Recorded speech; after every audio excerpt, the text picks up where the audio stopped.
Lord. Happy new year. எல்லாரும் இந்த new இயரில் வந்து ஒரு ரெசல்யூஷன் எடுத்திருப்பீங்க.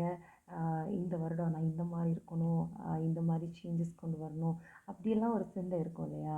ஏன்னா லாஸ்ட் இயர் நம்ம வந்து நினச்சிருப்போம், சில கோல்ஸ் வச்சுருப்போம், ஆனால் செஞ்சுருக்க மாட்டோம். ஸோ அதை எல்லாமே நம்ம 2025ல் கொண்டு வந்திருப்போம். சம்டைம்ஸ் 2019ல் 2018ல் செய்யாத கோல்ஸ் எல்லாம் நம்ம இப்போ கொண்டு வந்திருப்போம். ஏன்னா எல்லா வருடமும் தீர்மானம் எடுப்போம், ஆனால் அதை நிறைவேற்றுவது ரொம்ப கஷ்டமாக இருக்கும். அதனால் 100% நிறைவேற்றணுமான்னு கேட்டால் கிடையாது. சின்ன சின்ன கோல்ஸ் நம்ம வந்து கண்டிப்பாக ஃபுல்ஃபில் பண்ணியிருப்போம். பட் ரிமைனிங் அது அப்படியே ஒரு பிளாங்காகவே இருக்கும். அதில் ஒவ்வொரு டைமும் நம்ம எல்லோரும் என்ன பண்ணுவோம், அதே கோல்ஸை நம்ம வந்து திருப்பி திருப்பி போடுவோம். நம்ம இந்த வருஷமாவது இப்படி இருக்கணும், இந்த வருஷமாவது நம்ம வந்து மாறணும் அப்படின்னு சொல்லிட்டு.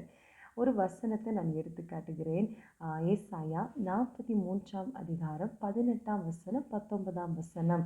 முந்தினவைகளை நினைக்க வேண்டாம், பூர்வமானவைகளை சிந்திக்க வேண்டாம். இதோ நான் புதிய காரியத்தை செய்கிறேன், இப்பொழுதே அது தோன்றும், நீங்கள் அதை அறியீர்களா?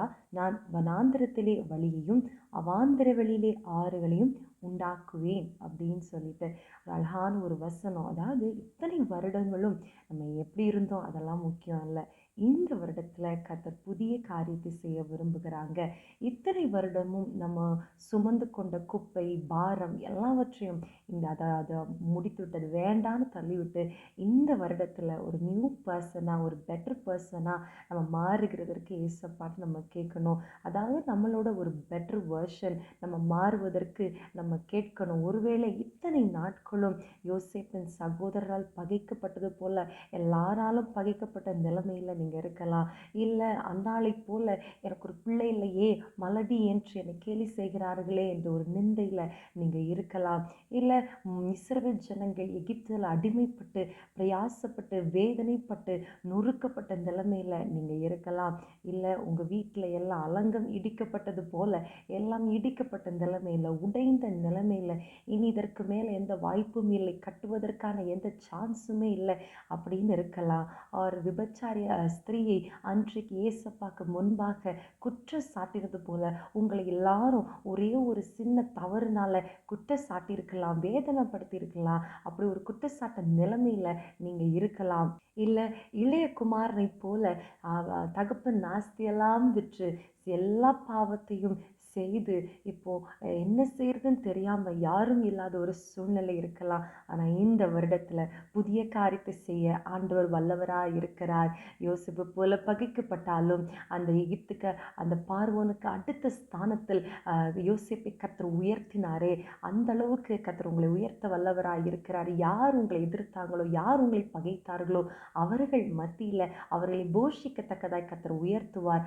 அந்நாளை போல எவ்வளோ கஷ்டப்பட்டாலும் பிள்ளை கொடுக்க, சாமுவேலை கொடுக்க அவர் வல்லவராய் இருக்கிறார். இஸ்ரவேல் ஜனங்கள் அடிமைப்பட்ட இடத்திலிருந்து கர்த்தர் உதவி செய்து கானான் தேசத்தை சுதந்திரிக்க கிருபை பாராட்டினது போல ஒரு புதிய காரியத்தை செய்ய அவர் வல்லவராய் இருக்கிறார். விபச்சாரியான ஸ்திரீயை பார்த்து உன் பாவங்கள் உனக்கு மன்னிக்கப்பட்டது என்று சொல்லி ஒரு புது வாழ்வை கர்த்தர் கொடுத்தது போல இத்தனை நாட்களும் செய்த பாவங்கள் எல்லாம் குற்றச்சாட்டுகளை கர்த்தர் மாற்றி ஒரு புது வாழ்க்கையை கர்த்தர் தருப்பார். இனிவேர் உங்களை பார்த்து இவன் குடிகார, இவன் அப்படிப்பட்டவன், இவன் சண்டை போடுறவன், இவன் உதவாக்காரன் அப்படின்னு சொன்னவர்கள் வாயில இவன் எவ்வளோ மாறிட்டான் அப்படின்னு சொல்லிட்டு சாட்சியை நிற்பதற்கு கர்த்தர் உங்களை ஊழியக்காரனாய் தேவனுக்கென்று கர்த்தர் பயன்படுத்துவார். யாரும் உதவாத பாத்திரத்தை கர்த்தர் பயன்படுத்துவார். அது கர்த்தருடைய கிருபை.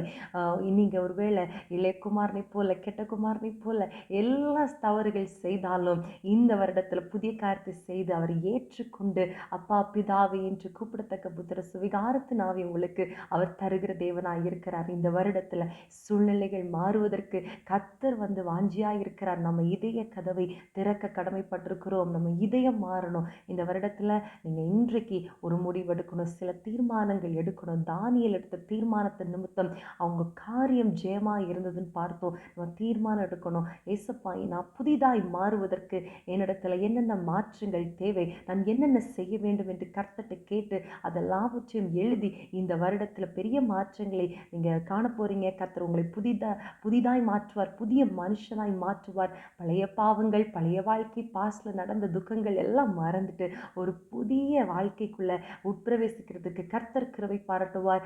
2025 ஒரு சக்ஸஸ்ஃபுல்லான ஒரு இயராக, உங்களோட ஒரு பெட்டர் வெர்ஷனாக நீங்கள் பார்ப்பதற்கு தேவன் கிருபை பாராட்டுவார். God bless you.